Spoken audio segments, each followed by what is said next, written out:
baay'ee kana namoota baay'ee hin gargaara. Qulqulluun kutaa kana keessa waan kaa'eef Elsee'iin deebisee attamitti si gargaarure wanta mana kee keessaa qabdu anatti himi jedhe.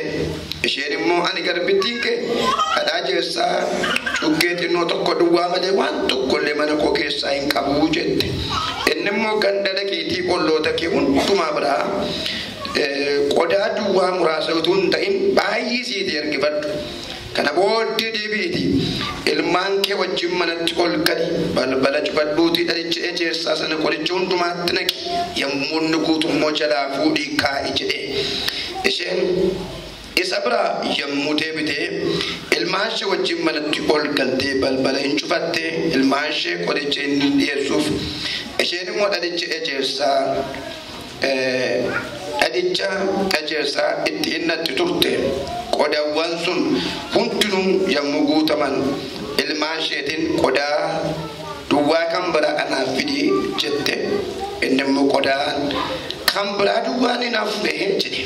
Yommuu dhalichi ejersaa sun yaawwin dhiisee. Ameen.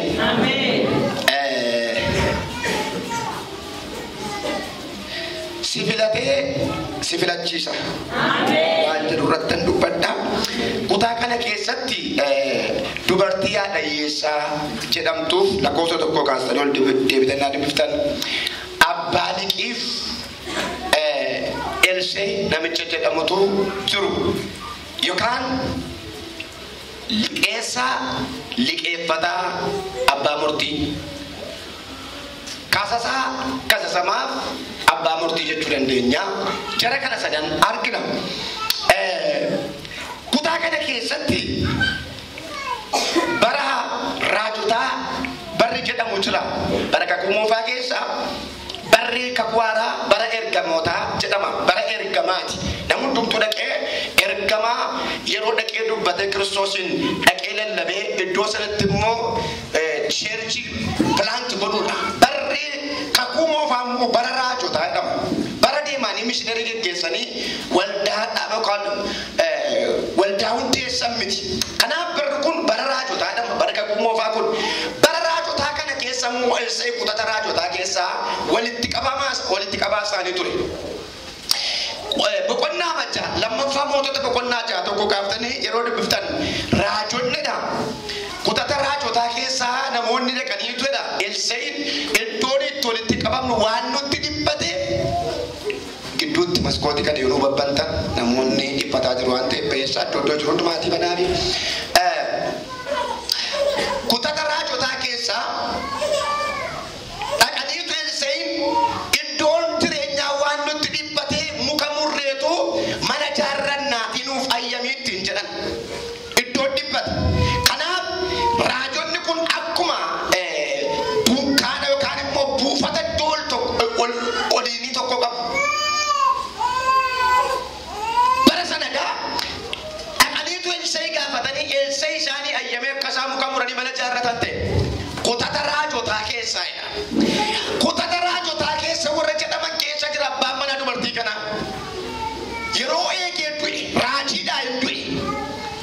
Nama waaqayyooti hin du'e. Guyyaa du'a isaa keenyaan gaafa du'u turtii yeroo dheeraa booddee raajiin du'u kun ijoollee lama qaba, haadha manaa qaba, hin du'e.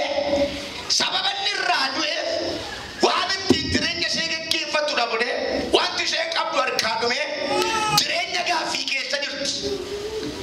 Gargaarsa dhabdee haalli tulfaate jireenya dhiphinaa keessa jirti dubartiin kun. Ituu isheen dhiphina kan biraaf cannaqamtuu dhiphinni biraan dhufe. Yeroo tokko tokko ituu rakkina kan biraa jalaa fi iddoo kan biraan dhufe. Gaafa akkasii gammadi. Qormaanni kee akkuma guddate ulfinni kee guddaa ta'a. Israa'elootatu gaafa tokko kan godhan waggaa 450 egaa Gibxii jiraatanii booddee Waaqayyo isin hambaasadhee haga dha'icha 10tti Fara'ooniin rukute.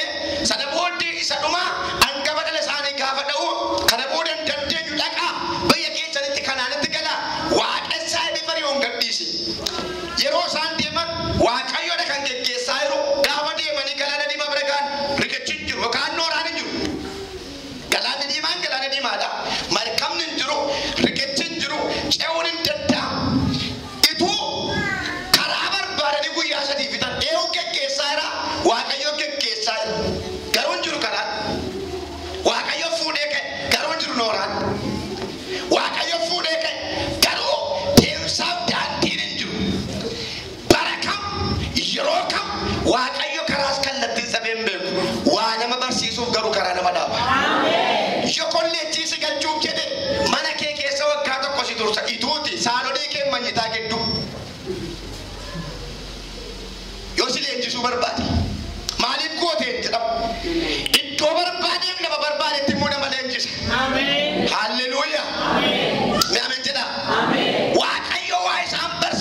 sammuutti deebi'ee hundumtuu ijoollee isaa awwaallatee mana Fara'oon hundumaatti gaddi galeera.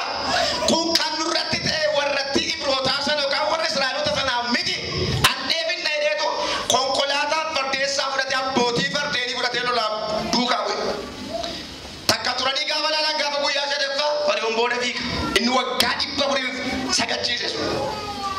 Silayyuu madaansaa isaan ke'an baane amma immoo haaduma isaayyuu gargaaruun miti hambisuun miti fixuuf. Fuulduratti akka hin fiinne galaana diimaadha. Boodatti akka hin deebine Fara'oontu jira. Fara'ooniin fuuldura boodatti ilaala. Galaana diimaa fuulduratti ilaala. Fara'oon boodatti ilaala. Iyyatti ka'an. Maanuuf hin taa'edha Museen. Namatti iyyan dhabanii. Eewurraa dhagaa waan ta'eef. Museerraa dhagaa waan ta'eef. Kan naqee raajii kanatti dubbate Musee waan ta'eef. Simaddoo goggore Waaqayyo kan nama godhudha. Akkasuma nama godhate. Silaa meeniin guddaa ture. Akkasuma nama godhaan jedha. Yesuus jira moo hin jiru? Milkaa'insi barbaadamnaani algaa baalgaa የሚባል የለም. Amen jedha. Namoo jiru. Gaafa iyyani Museetti deebi'an Musee maal rakkiftaa jennaani Museen maal Waaqayyo maal dubbii kun naannatti dijjine de Waaqayyo maal innaan deemsatti bu'ee cumaadha garuu deemaa jedha. Karaan jiru garuu deemaa jedha. Baradame karaa majjirreerra deemtee jeetta. Hin jiru Waaqayyo waan hin jirre jireenya mul'isa. Hin jiru garuu karaan jirre mo'icha argatta. Beesa jirre naa jiraatani maalu. Dabalee eegaa. Dabalee dammallee. Waan isaan galaan argu Waaqayyo immoo galaana keessatti karaa arga. Isaan galaan argu Waaqayyo immoo galaana irratti ce'umsa arga. Gaafatti dhiyaatan maal godhe? Ulaa tokko keessaa maal godhe? Holqaa sennaan galaan iddoo lamatti ban. Hincite hince. Haleluuyaa. Amen jedhama. Kutaa kootti nu wallatti bakka. Asiin mana keessaa jireenyi rakkisaa jira. Anaammoo abbaan liqii dhufee liqeeffattee abbaan manaa kee liqii koon baafnee liqii koonaa deebisee dheetu rakkisa. Waan gootu gaafa dhabdu hin dandeenye gaafa isheen jettu maayidha ijoolleen kee lamaan dhufa hin agarboon wani. Baranan ni diinni kee jedhe ta'u.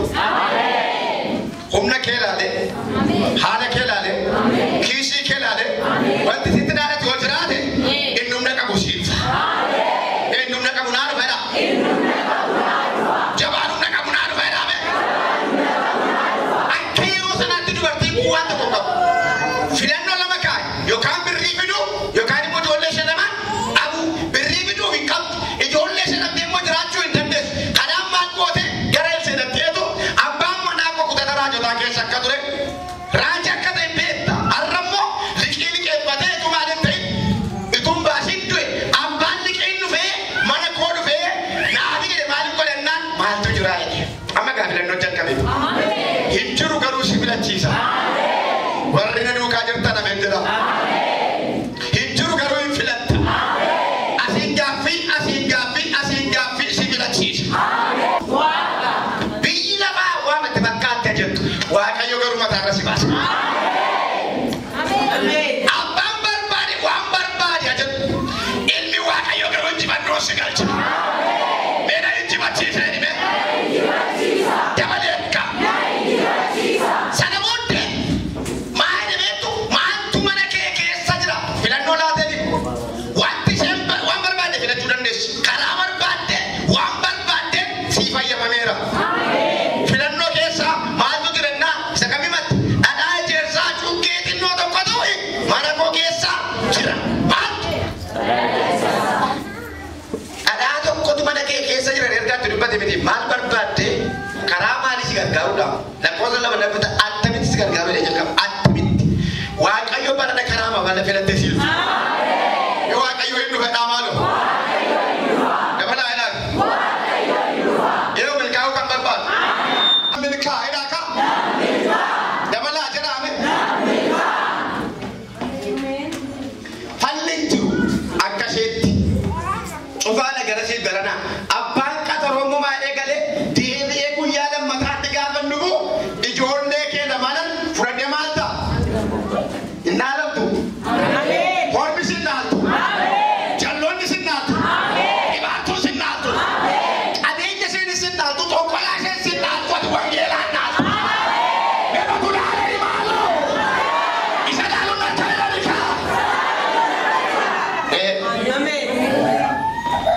Amen. Talalu sudah. Amen. Ini bukan. Amen. Ini timulat SKD. Atu jalan ada jasa. Juga jalan atau jalan. Lagi nama Allah tak kau tuma berapa dadu wire kita ni. Esa. Allah tak kau. Kodak kami. Kodak dua. Pantai. Elkibat. Amma kodak ada demo. Saya tak sadar. No. Kalau siapa berbande, siapa dapat kodak mana konjuru kodak dua itu terate. Lek. Kenapa malah wagayu? Amen. Itu kalau orang Kenya ti beri dapat demi mereka ada kaya kapal itu. Ayatnya. Amen. Wagayu ko. Hallelujah.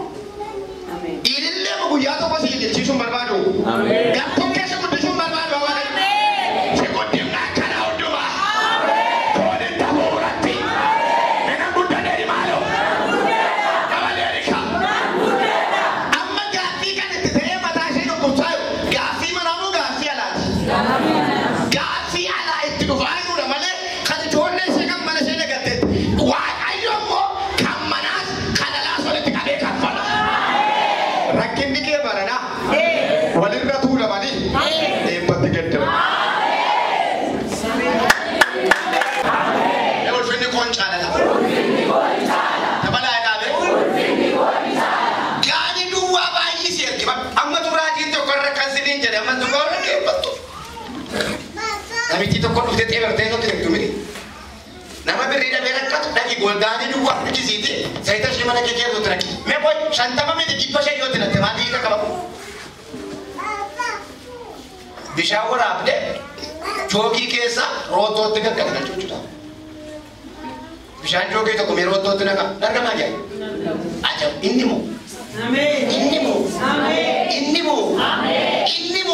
हाथा तीचा कोमा पान इन्नीमो अम्मा जरूर कंदो वांचरूफ कना मनामो इन्नी गोता गोता था इन्नी मोती मोता था इन्नी गोफ्ता गोफ्ता था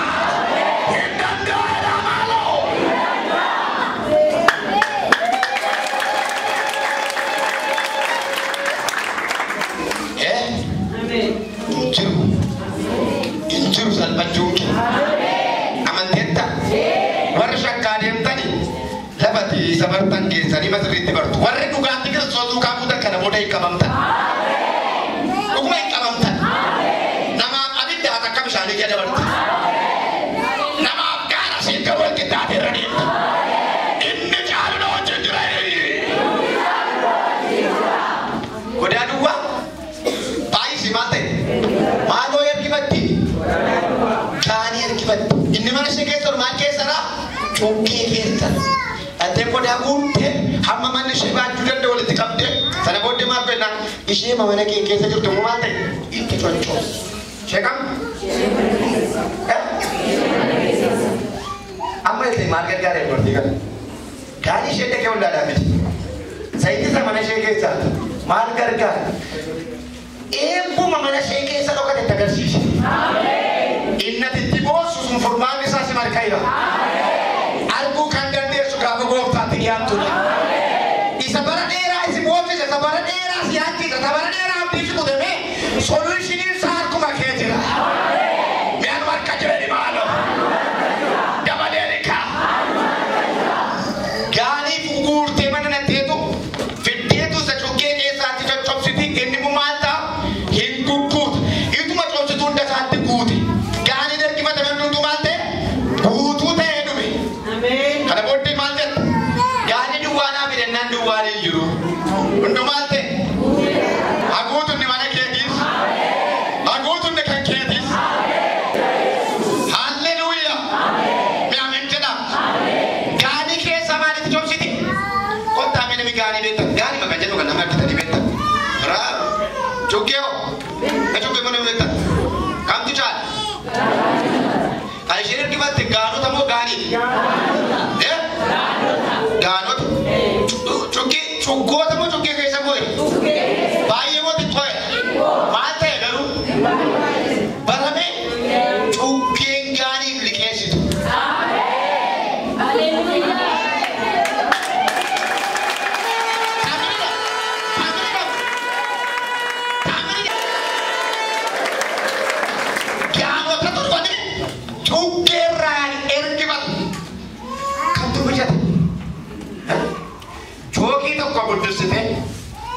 Rootatti kuutuun dandeessa? Hin danda'ama? Hin danda'ame egaa. Hin danda'ame egaa. See keessaa dhufe achuma jira. Maaltu turre qodaa eebbitti namuu sanatu xiqqate. Waaqayyo bara dunkaana eebba kee bal'isa.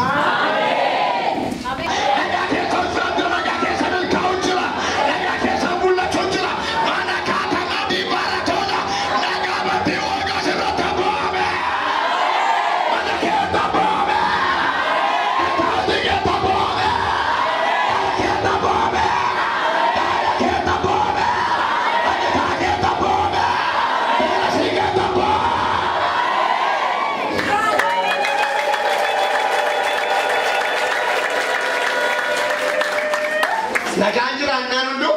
Jira.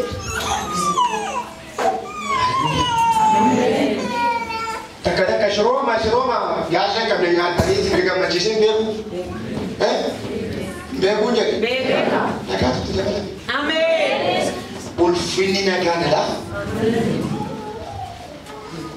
Biyyi lafaa qaba jettu malee nagaan qabu. Warra Kiristoosiin qaban bira waan tuni. Ameen. Kanaaf ati deegaa miti. Maqaa kana yoo namni sirra gaara ofirraa faaya. Seexanatu itti fayyadame warra akkasiiti. Maqaa gadaantummaa, maqaa hiyyummaa, maqaa xinneenya, maqaa rakkinaa, maqaa gadadoolu. Waamtee akkas yoo ta'e seexanatu sammuu kee kanaaf amansiise. Waaqayyo nama xinnoo qaba as gahe. Ati nama guddaadha. Miyaan nama guddaadha. Ati isa filatameedha. Eega si filate si filachiisa. Dubartiin kun akkuma akaatee dhufee gaariin inni mana ishee guutee ta'e garuu chaalenjiin ture. Olmaataan ture, kessiin ture. Gaarii dudduubtuu guute dhattee maal godhette gaafa ishee gaafa dhaqee gurguri liqii kee baafatu isa kaan raafeen immoo ati ijoollee kee maal ta'a? Jiraadhaa liqii isa kan kaffale. Isa aanaas kaffale, isa manaas kaffale. Abbaan liqii gaafa dhufu mucaa fudhachuu dhumnaan birrii lakkooftetti laata. Ga'insoota waaqayyoo ofirra deebisa. Warra humna kee ilaalanii, kiisii kee ilaalanii, kallattii garaa garaa boqochi qabsuu warra barbaadan waaqayyoo ofirra deebisa. Waaqayyoo ofirra deebisa dhibe. Dabalee beekaa. Birrii qabdu malee abbaa birrii qabdi. Haleluuyaa. Ateenyuu qabda. Ateenyuu qabda. Ateenyuu qabda. Gosoon jiraata. Jireenyi cime miti. Ati garuu jiraata. Lola baay'ate miti. Ati garuu jiraata. Haala tulkaate miti. Ati garuu jiraata. Maaliif jennaan isa tamalate kanatu jiraataadha. Moo innoo jiraataadha dhibee? Innoo jiraataadha.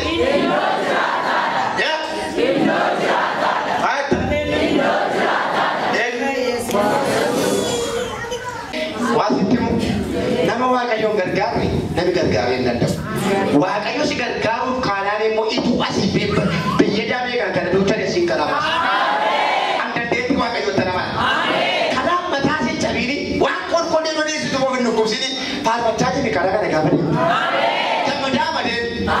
Borakkan goota osoo seetan dhiyeette maal si galche waa'ee horii sirkan akkasi jiru akka irraa. Seetan akka jira. Sirkan moo jira. Eewu akka jira. Eewu akka jira. Waa'ee horii mataa cabin har'a kan qabdu qabaattee nasa horii mataa cabin seetan dhiboo sarraa sin kasastu. Amma qursii maal nyaataa sin ijjootuma maal tinaa toltu si qabu yeroo qursii dabbe ante. Yoo haasofte waa'ee maaliif haasofte dibirate? Bisaa kanoo raasii jechuu dandeessi. Waa'ee raasii immoo yeroo isaa galgala hin geenye. Galgalli ga'eera? Dheeraa? Ganaani amiti? Bakka yeroo isaatti murteessa. Nyaan jiraadde ni maal? Baay'ee keenya seetanni mataan caccabsitee nama nu geessetu ciraaciidhaan maaliif sibiila qara hin qabne mataan buraaddeetu bilaashii bakka qara hin qabne gaafa tana maal ta'a? Buqqaa miti? Hin dhukkoo miti?